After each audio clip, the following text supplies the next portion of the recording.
السلام عليكم ورحمة الله يا رمضان. عليكم السلام. ده انت بتعمل ايه؟ هو ده رمضان؟ لف كده.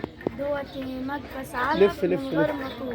لف. احنا بنعمل من غير موتور وبموتور.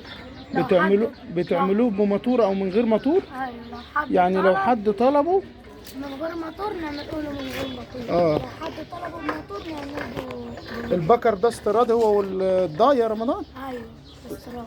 تمام. وبتعملوه محلي برضو؟ ها ايوه تمام. ايوه يا رمضان، ايه رايك في الشغل ده؟ السعر بتاعه كام؟ 25 ولا 20؟ 25. ده بالموتور بتاعه ب 25 صح؟ ايوه ومن غير الموتور 20. بكام؟ ب20 من غير الموتور، 25 بالموتور. حرك كده الدرفيل ده، دي دربوكسة. ايوه تمام ماشي يا رمضان، ماشي.